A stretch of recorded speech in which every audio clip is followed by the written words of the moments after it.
Saint-Esprit. Amen. Ô Seigneur, envoie ton esprit et tout sera créé, et tu renouvelleras la face de la terre. Évangile de Jésus-Christ selon saint Luc, chapitre 8, versets 1 à 3. En ce temps-là, il arriva que Jésus, passant à travers villes et villages, proclamait et annonçait la bonne nouvelle du règne de Dieu.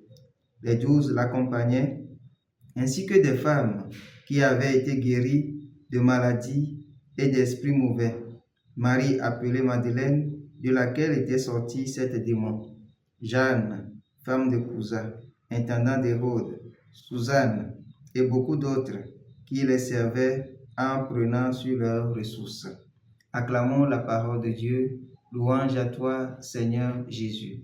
Bien-aimés dans le Seigneur, aujourd'hui, vendredi 19 septembre de la 24e semaine du temps ordinaire, les textes que l'Église nous donne de méditer aujourd'hui nous invitent à comprendre que nous devons suivre Jésus avec tout ce que nous sommes et tout ce que nous avons.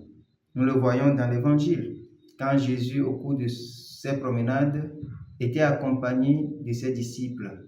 Et au fur et à mesure que la bonne nouvelle atteignait les cœurs, cela a suscité encore d'autres suites.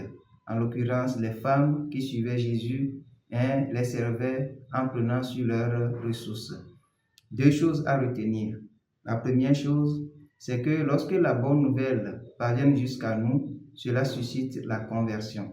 Nous voyons comment ceux qui ont bénéficié de la grâce de la guérison, ceux en qui Jésus a chassé des démons, ont compris que Dieu est le seul qui puisse procurer aux hommes le bonheur et ont aussi suivi le Christ. La deuxième chose, quand on suit le Christ, on le sert avec tout ce qu'on est et tout ce qu'on a. Que le Seigneur nous accorde la grâce aussi pour que notre sécular Christi produit effectivement la grâce d'un cœur totalement ouvert et aussi la grâce des mains ouvertes pour que la bonne nouvelle puisse avancer.